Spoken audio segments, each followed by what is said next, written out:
Dry January day 3, coming in hot on a Friday. And you can probably identify with one of the two on your first sober Friday.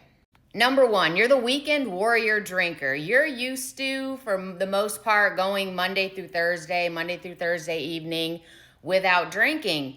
But come Friday, you were ready to tie one on, and the weekend was pretty much a bender. You'd wake up Monday morning, hating your life, full of anxiety. I got to quit drinking. You'd go the week without drinking, and there you would be drinking again. So Friday is your night, so you're feeling it right now. You're anxious. You can't even remember the last time you didn't drink on a Friday night. Number two, you're someone who would always fall off the wagon someday between day 3 and day 5. So you're feeling like a double blow right now. You're on day 3 and it's Friday, it's the weekend, which I can 100% relate. Back in my drinking career, Friday night was my night to shine. I would really tie one on because in my mind, it was Friday night. It's normal. It's socially acceptable to drink. Never mind, I was already probably on day 2, day 3 of a bender, but that didn't matter. It was Friday night. Everybody drinks on Friday night, so it eased the constant guilt I had inside of knowing that I had a problem with drinking and I was in denial of it. So I didn't feel the shame and the guilt. Well, I still felt it, but just not as much when I would overindulge on Friday nights. So going into my first Friday sober, I was extremely anxious. And that's where it's so important that you go into it with a plan. And you need to make that plan ahead of time. I knew that I could make it till about 3, 4 o'clock and be okay. Like I could white knuckle till then.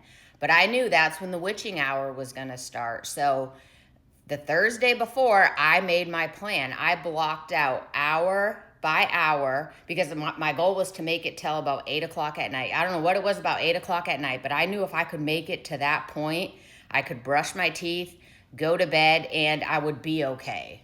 I would make it about the food. I would always plan to get takeout from my favorite restaurant. I would always go there and pick it up. I would not go and sit down and eat because I just didn't feel strong enough to do that. Of course, there was always some kind of sweet treat involved and usually a mocktail or an NA beer. I would always start with going for a walk, physical movement. I don't know what it did, but something about moving, doing something with my hands, it just took up time and got me through it. Then I would go and pick up some takeout, come home, eat that, and usually I would actually go for another walk after that. And then I would either go clean out my car, binge watch something on TV, I would FaceTime my daughter and scroll sober TikTok and just get through the evening.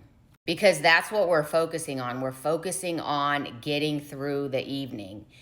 We're not focusing on having fun and thriving and making all these memories and it just being this great, fantastic night. No, we're trying to get through it because Saturday morning's going to come and that's when we are going to have our reward for pushing through. We're going to experience that delayed gratification. And I still remember waking up on my first Saturday morning without a hangover. It was the most surreal experience and it gave me such a boost of confidence. I felt so proud of myself and I started to think, you know what?